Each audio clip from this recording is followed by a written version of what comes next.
안녕하세요. 크립토TV입니다. 최근 EBS 다큐멘터리에서 방영됐던 코인 이야기가 25만 조회수를 기록하며 화제가 됐었는데, 무슨 얘기인지 가볍게 살펴보도록 하겠습니다. 26억을 번 코인 천재를 아내를 둔 덕분에 찌개를 끓이면서 열심히 아내를 외조하는 남편의 스토리가 4일, 5일 전에 EBS 다큐멘터리를 통해서 퍼져나갔었습니다. 근데 제가 찾아보니까 저는 모르는 얘기였거든요. 왜 그런가 봤더니 이게 최근에 있었던 얘기가 아니라 무려 6년 전에 18년도 6월에 방송됐던 게 일부 편집을 거치면서 다시 한번 퍼져나갔다는 거죠. 그리고 실제로 이분이 26억을 벌었을 당시는 17년도 불장일 가능성이 높으니까요. 이건 7년 전에 정말 옛날 성공 스토리가 방영이 됐다는 건데요. 그럼에도 불구하고 뭐 얘기가 재밌었기 때문에 뭐 리바이벌이 됐겠죠. 잠깐 소개를 해드리면, 자, 아내가 코인 천재인 줄 몰랐다. 그리고 실제로 기사도 뭐 네다섯 개가 이렇게 발견이 돼서 제가 좀 가져와 봤는데요. 이 아내 덕분에 지금 명예퇴직한 남편이 열심히 요리를 하면서 전업주부로 살고 있다는 사연이 최근이죠. 5월 8일자 아침 기사로 다시 한번 실렸었습니다. 네, 잠깐 말씀드렸지만 18년도 6월에 방송됐던 게 일부 편집을 거치면서 다시 한번 재방송이 됐는데, 자, 이게 왜 재방송이 됐을까? 가만히 한번 생각을 해보시면요. 자, 6년 전 영상이잖아요. 그리고 7년 전의 성공 스토리가 다시 한번 방송이 될 정도로 최근이 정말 단기 고점이었고 한국 사람들의 포모가 엄청 났었구나. 그러니까 리바이벌 되겠죠. 이 최근 단기 고점은 24년도 3월 달에 비트코인이 1억을 찍었을 그 당시라고 보시면 되겠습니다. 참 한국 사람들의 포모가 엄청 났으니까 이 영상이 다시 한번 회자되더라고 보시는 게 맞을 것 같고요. 자, 남편 얘기를 좀 해보겠습니다. 선박 회사를 부산에서 다니다가 10년 전쯤에 명예퇴직을 한 이후 외조에 전념을 하고 있다고 하는데요. 그러면서 방송을 보시면 이렇게 된장찌개를 끓이는 장면이 나옵니다. 근데 이 중에서 배댓이 이 영상 전체의 베스트 댓글은요. 남편 밥 대충 하고 있다. 멸치부터 끓여서 우려야 되는데 야, 냉혹하죠. 그래도 연세를 꽤 드신 분이 이 정도면 전 잘한다고 생각이 드는데 아무튼 참 이 가정주부도 참 힘든 것 같습니다. 그러면서 이제 남편이 인터뷰를 하시는데요. 자, 부산에서 쭉 선박회사 다니면서 살다가 집사람이 서울 쪽으로 진출하시는 바람에 이게 좀 킬포인트인데요. 아내분이 한 5살 연하인 것 같은데 지금 돈을 왕창 벌고 계시니까 지금 극존칭을 쓰면서 외조에 전념하시는 모습을 보이고 있습니다. 당시 64세, 현재는 뭐 7순이 넘었을 것 같은데요. 이 강호건님의 인터뷰 내용을 좀 보면요. 당당하게 결혼시킬 수 있을지 이게 참 문제더라. 자녀의 결혼 자금 정말 이 보태기가 막막하더라. 그리고 이게 10년 전 명예퇴직이니까요. 지금 뭐 10한 6년, 7년 지났을 것 같은데 은퇴를 하고 보니까 뭐 기술도 없고 자격증도 없고 너무 막막하더라. 내가 할 수 있는 건 경비 아니면 청소밖에 없다. 이랬는데 이 정말 코인 천재 아내분을 만난 이분은 굉장히 럭키한 케이스다고 보는 게 맞을 것 같습니다. 자, 잠깐 번외로 그러면 은퇴를 하려면 얼마 정도 있어야 될까? 이 라자트 손이라는 제가 팔로우를 하고 있는 CFA 이 국제 뭐 재무 자격 분석가 이 분의 이제 견적을 한번 내보면요. 자, 베이비붐 세대는 지금 은퇴를 하면 한 100만 불에서 200만 불 정도면 충분히 살 수 있다. 그러니까 강남에 뭐 집 갖고 이런 거 아니고서야 한 14억에서 한 7억, 8억 정도면 충분히 은퇴 자금 보낼 수 있다. 저도 뭐 격하게 공감을 합니다. 이 정도면 충분할 것 같아요. 그러나 X세대, 현재의 기득권이자 뭐 70년대 전후에 태어나신 분들은 적어도 60 넘어서 이제 은퇴 생활을 하려면 200만 불에서 400만 불, 뭐 적어도 한 50억 정도는 필요할 것 같아요. 그리고 밀레니얼 세대로 나오면 이제 갈수록 돈의 가치가 줄어드니까 한 300만 불에서 600만 불 정도. 그리고 Z세대는 6에서 한 1000만 불 정도 있어야 될 것 같고요. 알파 세대는 2010년도 이후 세대를 얘기합니다. 그때 출생한 분들, 그러니까 밀레니얼 세대의 약간 자녀들이라고 보시면 되는데, 이때 당시는 5에서 60년 후니까, 이 US 달러가 없을지도 모르겠다. 뭐 이런 다소 격한 표현을 썼는데 저는 뭐 US 달러는 존재를 하겠죠. 그러나 구매력이 그만큼 많이 떨어진다, 가치가 떨어진다에는 좀 충분히 공감을 뭐 한다고 생각합니다. 근데 이분은 이제 비트코인을 좋아하시는 분이라 이거를 이제 비트코인으로 나름 환산을 해 놨더라고요. 자, 베이비붐 세대는 한 10개에서 20개 정도 비트코인 가지고 있으면 이때 당시 이제 비트코인을 약 10만 불 정도로 계산을 한 것 같아요. 10만 불, 뭐 이번 사이클의 불장 안에는 충분히 도달할 수 있다 생각이 드는데, 이제 뒤로 갈수록 비트코인의 가치가 크게 오르기 때문에 X세대는 뭐 3개에서 10개, 밀레니얼 세대는 1개에서 3개, 뭐 이런 식으로 뭐 알파 세대는 0.01개만 갖고 있어도 생활이 된다. 뭐 이렇게 표현을 해놨는데, 이분의 뭐 개인적 생각이니까 요건 좀 참고만 하시고 넘어가시면 될 것 같습니다. 다시 본론으로 돌아와서 26억을 번 아내의 비결이 무엇일까? 참고로 18년도 6월 방송이 나갔을 때의 이더리움의 가격이 약 50만 원이었다고 합니다. 지금 이더리움 가격을 낮게 잡아서 400만 원으로 보더라도 뭐 8배가 넘는 수익을 지금 거두고 있겠죠. 뭐 잘 이걸 지키고 있다면요. 그러면서 이분은 이더리움으로 돈을 벌었다 하는데요. 제가 비트코인으로 많이 번 분, 그리고 알트코인으로 번 분은 좀 뭐 기사나 이런 데서 접해봤는데 이더리움으로 많은 돈을 번 분은요. 제 뭐 주위에 지인을 빼고는 거의 처음 보는 것 같습니다. 자, 저는 이더리움을 가지고 있었다. 샀다가 가격이 오르면 팔고 조금 떨어지는 것 같으면 현금화 시키는 전략으로 수익을 냈다. 야, 근데 이게 굉장히 애매하죠. 이게 단타인가 아니면 장기 투자인가? 조금 떨어지는 것 같으면 현금화. 여기에서 약간 아리까리 헷갈리는데요. 자, 타고난 상위 0.1%의 트레이더인가 아니면 저점 매수, 고점 매도를 반복하는 뭐 스윙어나 또는 장기 투자자, 중장기 투자자인가? 저는 이 중간에 어디 즈음이 아닌가 생각이 들더라고요. 아무튼 몇 개 이분의 인터뷰를 좀 더 살펴보시면 자, 투기는 이분의 생각입니다. 투기라 함은 오늘 100만 원을 넣었는데 내일 모레 팔면서 200만 원이 되길 바라는 것, 이걸 투기라고 본다. 이걸 볼 때 아주 또 단기 트레이더는 아닌 것 같습니다. 그냥 이 줌 가운데 어디가 아닌가 생각이 들고요. 자, 과하게 빚을 내지 않고 투기 형식으로만 안 하면 뭐 주식이든 부동산이든 코인이든 노후 자금 확보가 충분히 가능하다. 이런 얘기를 했는데요. 자, 이걸 한번 제가 해석을 해보면요. 과하게 빚을 내지 않고라 함은 이분은 조금은 빚이 있다. 저는 이렇게 들리더라고요.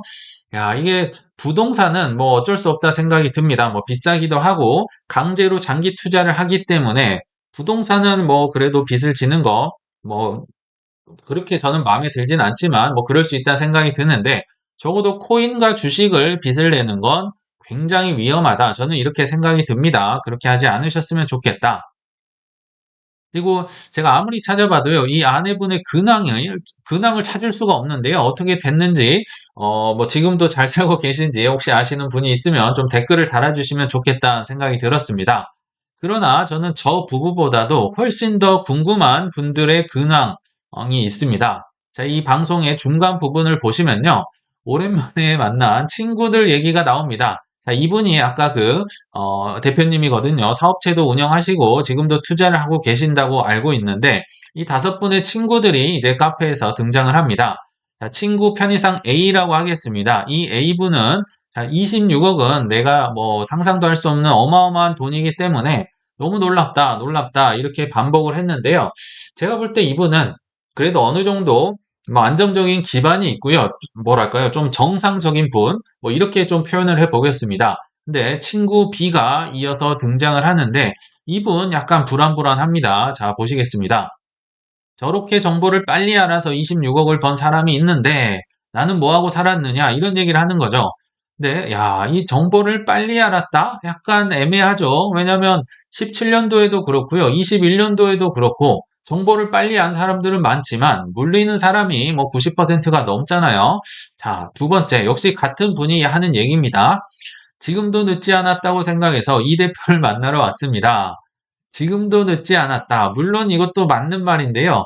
야, 이게 참 불안불안합니다. 이분이 어떻게 지금 분명히 투자를 했을 것 같은데 정보를 빨리 한다고 지금도 늦지 않았다고. 근데 이거 항상 고점에 뭐 맥시멀리스트처럼 등장하는 분들이 뭐 단골처럼 하는 얘기거든요. 약간 불안불안합니다. 자, 역시 같은 분입니다. 여기에서 이제 불안함이 극에 달하네요. 26억보다 더 벌고 싶은 욕망이 있어요. 야, 이렇게 늦게 들어왔고 준비도 안 됐다. 사실 이분은요, 뭐 블록체인 책도 굉장히 오래전부터 보시고 공부를 많이 했던 분이거든요. 근데 더 늦게 들어온 분이 공부도 안 하면서 더 벌고 싶다. 저는 굉장히 순화된 표현으로 해보겠습니다. 저는 허황된 꿈을 꾸고 있다고 생각이 드는데요. 왜냐하면 오전반 선생님이 예전에 소개를 해줬지만요. 투자는요. 근로소득과 똑같습니다. 열심히 노력을 해야 돈을 벌 수 있는 정말 상위 1%만 돈을 버는 굉장히 어려운 건데요. 하나 문제가 뭐냐면요. 투자는 눈에 보이지 않아요. 그냥 이렇게 정보 빨리 알고 늦지 않았다. 사면 되는 줄 안다. 그러나 자 보이는 걸로 얘기를 해보겠습니다. 지금 막 골프를 배웠는데요. 타이거 우즈 이길 수 있습니까? 그리고 내 아들이 뭐 축구 선수가 된다고 뭐 이렇게 막 축구를 하는데 손흥민처럼 될 수 있을까요? 저는 이거를 보고 허황된 꿈이다 하고 얘기를 합니다. 근데 그건 눈에 보이니까 안 된다는 걸 아는데요. 투자는 빨리 알면 늦지 않았으면 싸게 사면 된다. 눈에 보이지 않기 때문에 그냥 막 들어가서 뭐 굉장히 손해를 보겠죠. 이런 분들이 언제 많이 나오느냐? 자, 17년도 하반기 저도 이때 피해자 중에 한 명입니다. 이런 허황된 꿈을 꾸고 참여를 했었다. 21년도 4월에도 왕창 들어왔었죠. 물론 10월에도 뭐 비트코인이 피크를 찍었지만 알트코인의 피크는 21년도 4월에 이런 분들 많이 들어오셨을 거고요. 최근에 24년도 3월 달에 느닷없이 10년 만에 비트코인 ETF가 성사가 되는 바람에 최근에 좀 들어오셨을 거다. 그리고 이제 또 한 번의 4년 불장, 4년 반감기 주기에 따르면 25년도 뭐 1월일지 12월일지 모르겠지만 또 한 번의 허황된 꿈을 꾸는 분들이 들어오겠죠. 이때 들어오시면 물리기 쉽상이다. 그러면 언제 들어와야 되느냐? 어, 뭐 이런 뭐 부정적인 기사들이 팽배할 때죠. 어디다 써먹냐? 그거 어디다 쓰냐? 뭐 최근 조정에도 이런 댓글이나 뭐 인가 지표들이 좀 활동을 했었잖아요. 이때 들어오면 적어도 불장 때 비트코인, 이더리움 기준으로도 2배에서 3배 정도는 그래도 수익을 거둘 수 있다. 뭐 나쁘지 않죠. 2배, 3배 뭐 단기간에 벌 수 있는 게 뭐 거의 없잖아요. 그리고 18년도, 22년도 우리가 앞으로 있을 뭐 하락장 26년, 7년에 들어온다면 이때 버티는 게 아니라요. 매수를 한다면 그때 기준으로 비트나 이더리움도 10배에서 20배 가까이 뭐 수익을 거둘 수 있다. 뭐 이더리움 뭐 19년도인가요? 뭐 9만 원 했을 때도 있었거든요. 분명히 이렇게 정말 조정장, 굉장한 하락장에 대량 매수를 하면 10배에서 20배 우량 자산으로도 충분히 가능한 그래도 기회의 땅이다. 이런 생각은 들었습니다. 자, 한번 생각을 해보시죠. 이 코인이 얼마나 어려운지 생각을 해보시죠. 주위에서요. 한번 눈을 잠깐 감고 생각을 해보시면요. 부자 사장님, 부자 의사, 그리고 판사, 검사, 뭐 서울대, 뭐 하버드대 눈을 감으면요. 그래도 몇 명씩 주위에 있거든요. 그런데 눈을 감고 생각해 보시면 코인 부자 보셨나요? 주위에서 없습니다. 만약 내가 코인 부자가 되면요. 내가 주위에서 유일한 코인 부자가 될 가능성이 높거든요. 그만큼 어렵다는 거죠. 그리고 이 방송의 이제 중반 이후로 가시면요. 뭐 채굴 사업을 하다가 실패를 한 이야기, 뭐 다단계 사기당한 이야기, 뭐 단타 선물 청산, 뭐 수많은 실패 사례가 있는데 딱 하나 성공 사례만 지금 앞에서 보도가 된 겁니다. 그만큼 코인 부자가 되기는요. 엄청 어렵고요. 기회가 있긴 한데 굉장히 좁은 기회가 있다. 저는 이런 생각이 들었습니다. 자, 그럼에도 불구하고 은퇴 자금 마련을 위해서 가장 효율적인 자산을 꼽으라면 역시 저는 1순위에 비트코인이나 뭐 주요 메이저 알트코인을 놓고 싶습니다. 이거는 저만의 생각이긴 한데요. 1순위 코인, 2순위 미국 주식, 3순위가 부동산이나 배당주, 그리고 이제 여기에 이제 제가 이렇게 기둥을 많이 쌓아놨는데요. 여기는 넘을 수 없는 강이 있어요. 제가 생각할 때 한국 주식이나 상업, 자영업은요. 그렇게 은퇴를 영위하는데 노후 자금을 마련하는데 굉장히 좋지 않다. 뭐 경험이 있기 때문에 이런 얘기를 하겠죠. 근데 창업은 참고로 저는 경험을 하지 않았습니다. 자영업은 하지 않았지만 간접적인 경험을 통해서 이거는 정말 하면 안 되겠는데 이건 제가 물론 잘하시는 분들이 있겠지만 제 기준입니다. 저는요 모든 오프라인 장사는 어렵다. 이런 신념을 갖고 있습니다. 그만큼 이건 뭐 잘 되더라도 실수가 없기 때문에 행복한 노후 생활에는 조금 적절하지 않다는 생각이 들었고요. 자, 창업은 제가 경험을 하지 않았지만 뭐 깨닫게 된 거고요. 한국 주식은 왜 이렇게 생각을 했을까? 저는 운이 좋게도 한 15년 전부터 경험을 했던 한국 주식의 매운맛을 보고 이건 아니다. 깨닫게 됐었는데요. 한번 과거 얘기를 좀 풀어보겠습니다. 예전에 몇 번 얘기를 드렸던 적이 있었던 것 같은데요. 과거에 입사를 했었던 상장 회사들이 있었거든요. 제가 신입사원으로 근무를 했었던 곳입니다.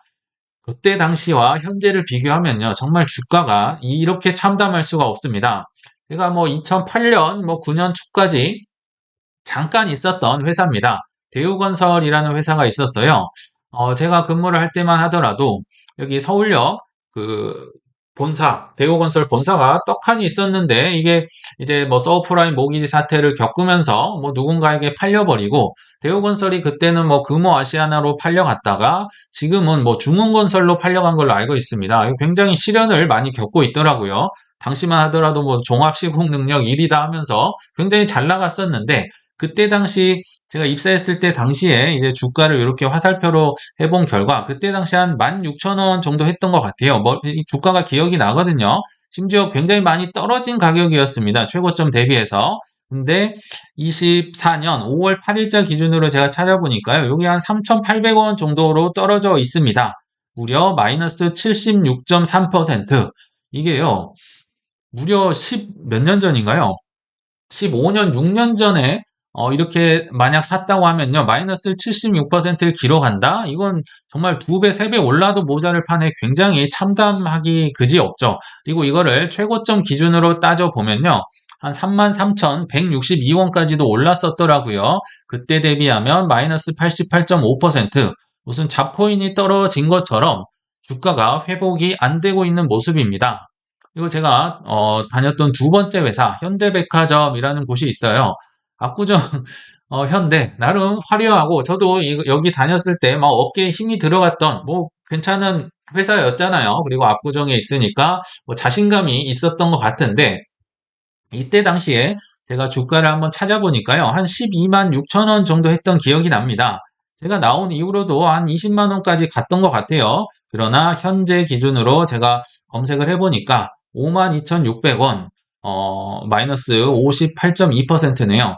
그리고 제가, 이때 당시가 서브프라임 직후였기 때문에요. 정말 수많은 수백 명, 거의 1,000명 가까운 사람이 이제 백화점에서, 은퇴를 강제로 하게 되고, 저희 신입사원들이 한 40명, 50명이 전국에 있는 점포로 뿌려졌었거든요. 그러니까 1,000명이 나갔는데, 수백 명인지 1,000명인지까지는 제가 왔다 갔다 하지만, 그리고 40명이 들어갔다. 각 매장에서 얼마나 많이 우리를 반겨줬을까? 참, 이 사회의 냉혹함을 또 덤으로 깨달았던 것 같습니다. 자, 최고점 대비 비교를 해보면 마이너스 74%다. 10년에서 15년 전 얘기인데 이렇게 아직도 회복을 못하고 있다. 한국 주식이 참 얼마나 제게 안 좋은 인상으로 다가왔을까요? 그리고 또 하나의 회사가 있었습니다. 만도라는 회사에 제가 10년도, 9년도네요. 2009년도에 들어갔었는데, 자, 상장 폐지되고, 흑자 부담을 맞았다, 어쨌다 하면서 10년 만에 재상장됐다. 이게 2010년도 기사였거든요. 그럼에도 불구하고, 이 주가를 제가 찾기가 어려웠습니다. 알고 보니까 HL 홀딩스랑 HL 만도로 이제 분할이 되면서 HL 만도는요, 과거 역사 차트 자체가 없더라고요. 그래서 HL 홀딩스를 제가 가져왔었는데요. 과거에 2010년도 이때는 이제 잘 나타나 있질 않더라고요. 상장이 되기 전이었던 것 같아요. 그래서 최고점 대비해서만 그냥 제가 조회를 해보니까 최고점 10만 5천 원을 기준으로 현재 주가는 마이너스 68%였다. 그 외에도 제가 2010년도, 9년도 이때 주식 투자를 운 좋게, 그러니까 서브프라임 직후에서요, 정말 사는 것마다 오르고 굉장히 좋았었어요. 그때 당시에는 그랬었지만, 지금 보면 한진해운 사실 없어졌죠. 업계 1위 회사였습니다. 근데 없어졌어요. 그리고 STX, 특히 페노션, 지금 있는지 모르겠어요. 굉장히 주가가 뭐 바닥을 치거나 상장 폐지됐던 걸로 알고 있고요. 저는 업계 1위, 2위 뭐 이런 데만 샀었거든요. 제가 여기 쓰진 않았지만 뭐 신한은행 썼었고, 그리고 뭐 포스코다, 현대중공업이다, LG전자다. 제가 그때 당시 다 투자를 했었던 회사들인데요. LG전자랑 정말 몇 안 되는 것만 그때 당시 고점을 회복했었습니다. 제가 정확히 기억해요. LG전자 12만 7천 원에 2008년인가 9년에 물렸었는데요. 요게 코로나 때 21년도에 잠깐 복구를 했었더라고요. 이때 당시 한 19만 원 갔었고, 그리고 네이버는 뭐 최근에 샀어서 22년도에 매도를 했었죠. 왜냐면 코인을 사기 위해서요. 근데 제가 생각할 때는요, 삼성전자나 현대기아차를 빼고는 과거의 영광, 과거의 고점을 그렇게 회복하기가 어렵지 않을까 이런 생각이 들었습니다. 저의 이제 과거 뭐 개인적인 경험이긴 한데요. 이걸 통해서 한국 주식은 좀 답이 없다. 근데 제가 반대로 저와 반대로 연세 있으신 분들은 과거에 부동산의 상승장을 다들 경험을 많이 해보셨잖아요. 제가 만약 이 상승을 경험했다면 저는 뭐 코인을 안 하고 부동산을 계속 사고 있을지도 모르겠습니다. 본인의 이제 개인적인 경험 때문에 뭐 이런 뭐 생각을 할 수는 있겠지만 제가 판단할 땐 적어도 비트코인이 굉장히 합리적인 자산이다 이런 생각이 들었습니다. 그래서 결론에 왔는데요. 자, 느려도 그리고 굉장히 어렵지만 그래도 결국 우상향하는 자산에 물렸으면 좋겠다. 이런 생각이 들었습니다. 누가 코인으로 30억, 50억을 벌었다고 하면요. 그러나 한국 사람들은 일단 뭐 도박이니 뭐 인증이 없다 하면서 욕부터 하고 보는 경향이 있는데요. 자, 반대로 한번 생각해 보시면요. 그렇게 전 세계의 국민들이 욕을 하고 힘들게 할 때 이 전공법으로 비트코인이나 이더리움을 사모았던 분들은 오히려 정말 대단한 분들 아닐까 이런 생각이 들었거든요. 자, 내 은퇴 및 노후 자금을 위해서 오늘도 비난, 뭐 남 탓, 일희일비하기보다는 하루하루 전공법을 공부해 가시길 바라면서 이만 저는 물러가겠습니다. 시청 감사합니다.